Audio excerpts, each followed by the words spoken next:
The year 2016 witnesses the inception of ASEAN community members in their unity, officially steering the freer flow of skilled labor across the region. Therefore, it is by all means necessary for each and every member state to take care of and monitor these migratory workforces in this regard, in order that they be able to work in accordance with the agreements among ASEAN community members.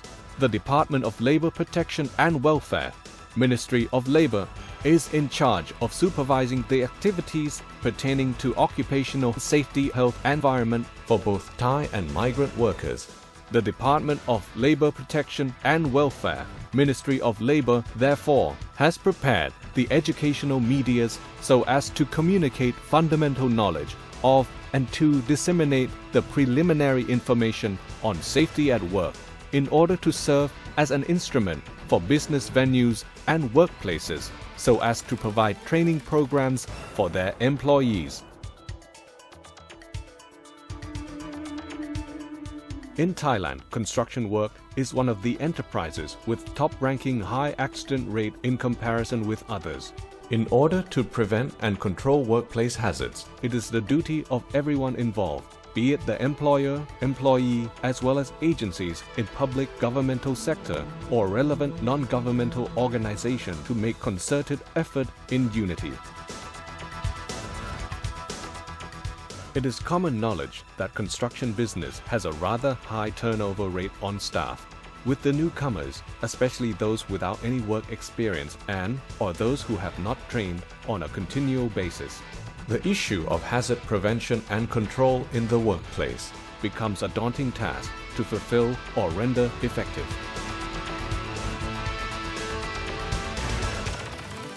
Therefore, it is important for basic knowledge of occupational safety and health to be provided for the employees in order that they appreciate the potential hazards, as well as the preventive measures against any imperil prior to job commencement from occurring. Construction work could possibly become dangerous throughout the process. The primary cause of workplace hazards in regard to construction commonly found is the incorrect and improper use of personal tools and devices, lack of protective measures, and no control, free falling from height, the collapse of construction materials, and the likes, electric shock, as well as being hit or fallen upon by construction machineries and equipment, grippers, and cutting devices. General guidelines and basic knowledge about occupational safety and health includes proper dress code, dress properly and safely for the task in which one becomes involved, such as woodwork, concrete work, metal, iron work, etc.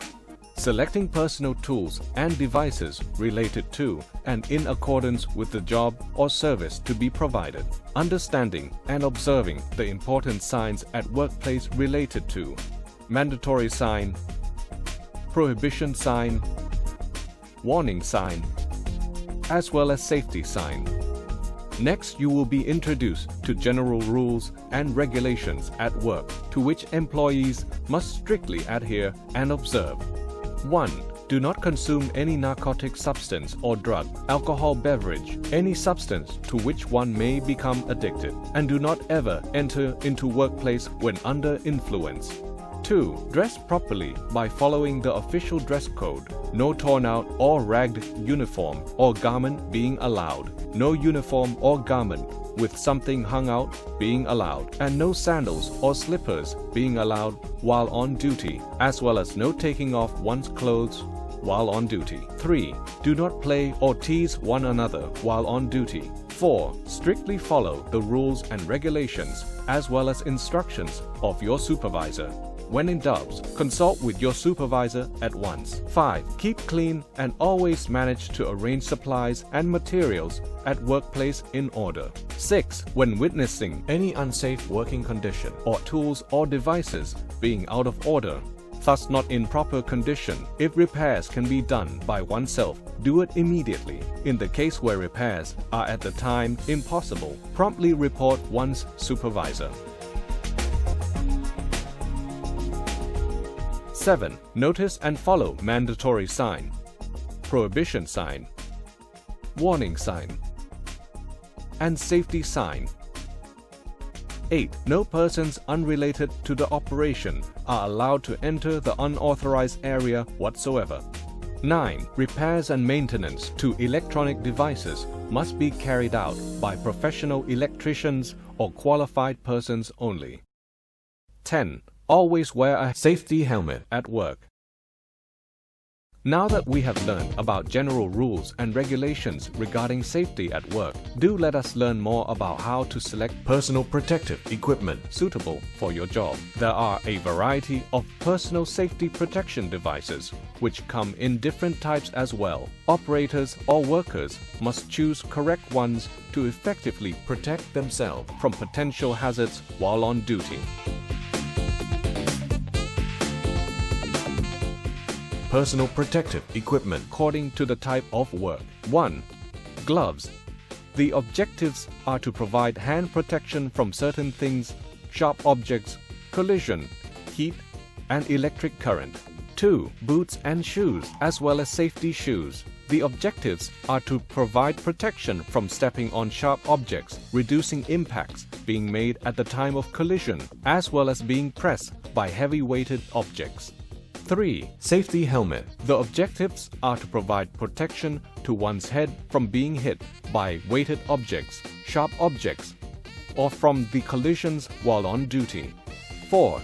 Safety belt. The objectives are to provide protection from accidentally falling from height and from the impacts made by falling onto the ground.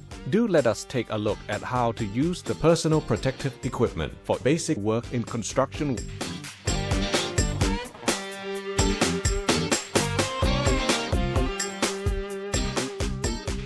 Let us begin with woodwork. The potential hazard for woodwork includes 1. Splinters in one's toes or hands. 2. Accidentally hitting one's hand with a hammer. 3. Stepping on a nail or being accidentally pierced into one's foot by a nail. 4. Electric shock. 5. Having one's eyes accidentally splattered with smaller wood pieces. Basic protection and hazard control for woodwork. Employees must concentrate well, that is, not being inattentive while on duty. Personal protective equipment for woodwork are comprised of the following. Wear. 1. Gloves. 2. Safety shoes. 3. Safety helmet. 4. Safety goggles. Next is the ironwork. The potential hazard for ironwork includes 1. Having one's hand accidentally pinched by a pincer of bending machines. 2. Accidentally kicking or stepping on iron pieces and being hurt. 3. Having one's eye accidentally splattered with smaller iron pieces. 4. Electric shock. Safety protection devices for ironwork are comprised of the following. 1. Leather gloves. 2. Safety shoes. 3.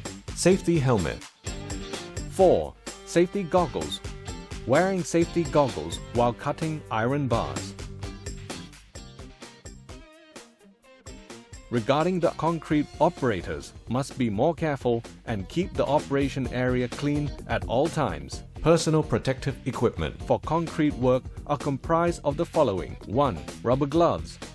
2. Rubber shoes of boots. 3. Safety helmet. Given the aforementioned categories of work, one may obtain the idea that each given task or work could possibly pose.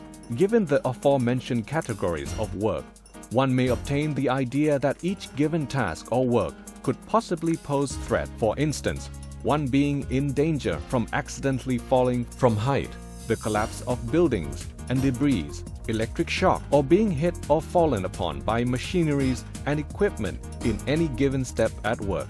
In addition, such hazard may rank relatively high in terms of possibly contributing to great losses in construction business as well. Falling from height may be caused by the following. 1. The scaffold are not properly constructed and supported. 2. There are no guardrails surrounding the edge of each floor or the holes of the structure under construction. 3. Workers do not following the instructions or rules and regulations, that is, not wearing any personal protective equipment, or in some cases wearing the wrong type of devices that are unsuitable for their duties. The collapse of construction materials under construction may be caused by the following. 1. The selected method of conveyance or transport is inappropriate. 2. The manner in which supplies and materials are tied or contained whilst being conveyed or transported to and for is incorrect. 3. Machineries, equipment are not properly and accurately stored. Electric shock may be caused by the following. 1. Arbitrarily carrying out installation, welding, or utilizing electricity. 2.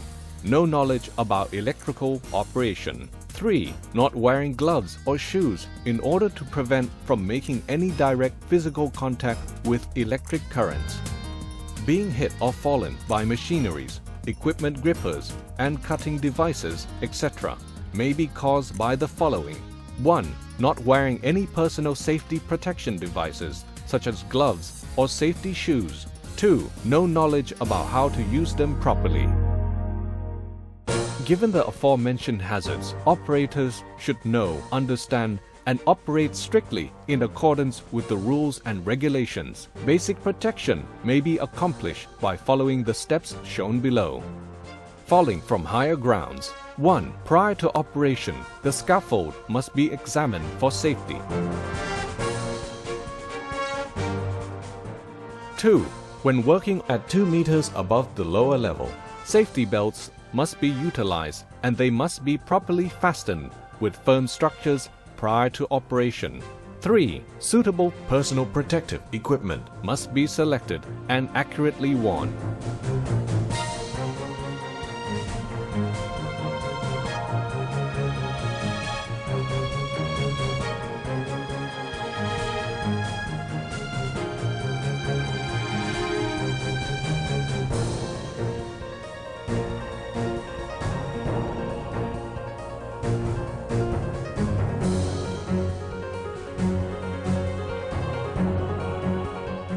The collapse of construction materials, etc. 1. The method of conveyance or transport suitable for supplies and materials to be conveyed or transported must be selected. 2.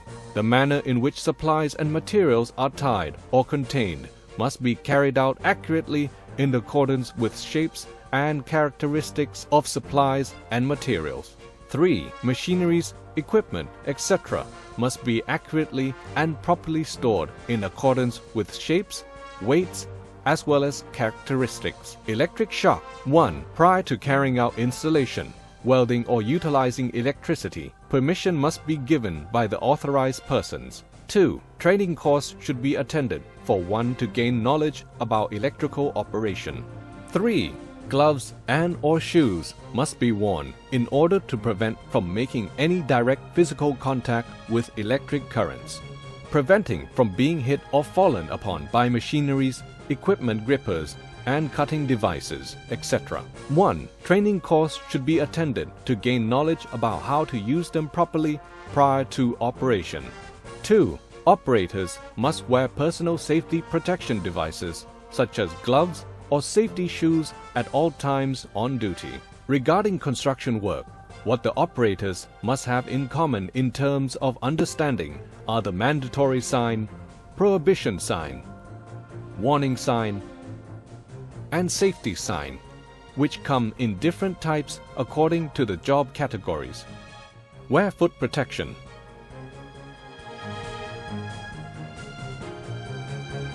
Face protection.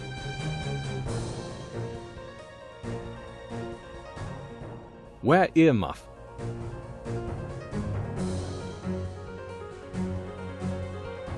Wear mask.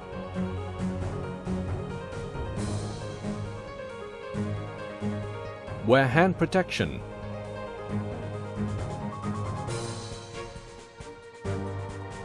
Wear safety harness.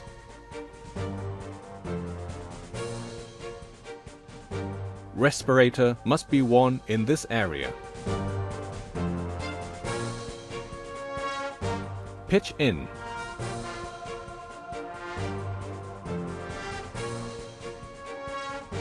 No entry.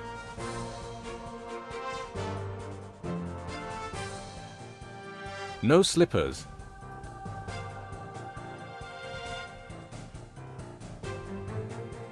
Do not use this machine.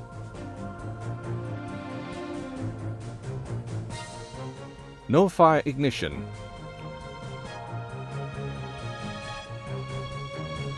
No smoking.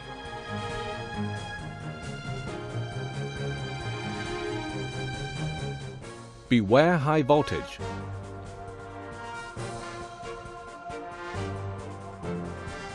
Beware slippery surface. Beware suspended load.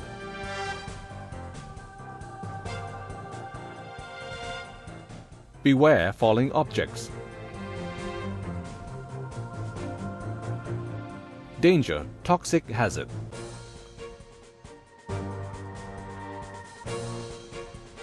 Beware flammable.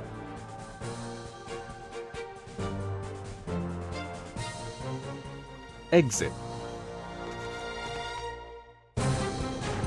All of the above are the guidelines and basic or fundamental knowledge at work provided for the employees on duty in order that they be able to safely operate in construction business. However, safety will be ensured only when all parties cooperate, whether it be the employer or employees. In addition, good conscience regarding safety at work is also a must to be inspired in all, in order that the practice of safety first at work shall always remain sustainable.